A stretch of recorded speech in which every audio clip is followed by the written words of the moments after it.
Završena je rekonstrukcija Doma zdravlja u Lapovu, a nakon tehničkog prijema očekuje se da za mesec dana objekat počne sa radom.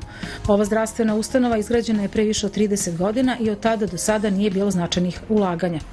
Rekonstrukcija Doma zdravlja u Lapovu podrazumevala je kompletno uređenje objekta, čime je ova opština dobila potpuno novi i funkcionalan objekat u kome će lekari biti u mogućnosti da pruže sve preventivne, dijagnostičke i terapeutske zdravstvene usluge. Sa rekonstrukcijom se krenulo prošle godine, a projektom su bili predviđeni kompletni građevinski radovi. Ministarstvo za upravljanje javnim ulaganjima za ove namene izdvojilo 260 miliona dinara. Radovi su počeli u 2021. godini, krajem te godine.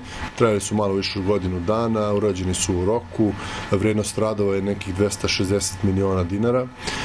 Za to vreme mi smo odradili rekonstrukciju dva objekta Doma zdravlja, od kojih je jedan pušten u rad, a drugi nakon završetka koji se očekuje, to je tehničkog prijema koji se očekuje vrlo brzo, pustit ćemo i ovaj objekat u rad. Tu su određeni radovi kompletnoj rekonstrukciji pokrivača, termotehničkih instalacija, kompletne zamene stolarije, kompletnih novih podova, hidrotehničkih instalacija, protivpožarne zaštite, dojave požara, telekomunikacija, znači sve što je potrebno da bi ovakva ustanova radila.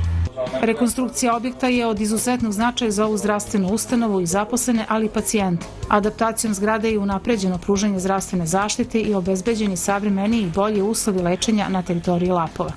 Ova rekonstrukcija je od izuzetnog značaja za našu zdravstvenu ustanovu. Znatno je unapređen kvalitet pružanja zdravstvene zaštite na teritoriji naše opštine. Zdravstvena zaštita će biti efikasnija, brža, dostupnija. O tome u prilog govori ne samo izgled ovog objekta koji je potpuno renoviran, već i nova oprema koju smo dobili, nov rentgen aparat kao donacija Ministarstva zdravlja, zatim dva nova ultrazvučna aparata, donacija lokalne samouprave. Kroz rekonstrukciju su nam omogućene dve pokretne platforme za osobe sa posebnim potrebama. Također od Ministarstva zdravlja dobijeno potpuno opremljeno sanitetsko vozilo, što je nama od izuzetnog značaja za zbrinjavanje hitnih stanja, jer nam je autoput vrlo blizu. Dom zdravlja Lapovo ima 53 zaposlena radnika koji su raspoređena u 3 službe.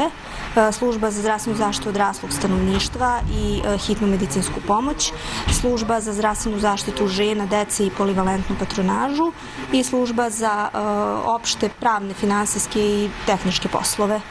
Značajno je napomenuti da Dom zdravlja Lapovo radi na stručnom usavršavanju svojih radnika, zdravstvenih radnika, naročito lekara, jer nam je to neophodno, i možemo da se pohvalimo da smo u poslednjih nekoliko godina svojim lekarima dodelili specijalizacije iz ginekologije, akušerstva, pedijatrije, opšte medicine i interne medicine, tako da smatramo da će to u narednom periodu još više doprineti kvalitetu pružanja zdravstvene zaštite u našoj zdravstvenoj ustanovi.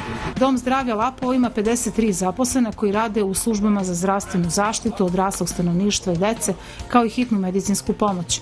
Ova zdravstvena ustanova radi i na stručnom usavršavanju svojih zaposlenih, pa su mnogi lekari bili na specijalizacijama iz ginekologije, akušerstva, pedijatrije, opšte i interne medicine.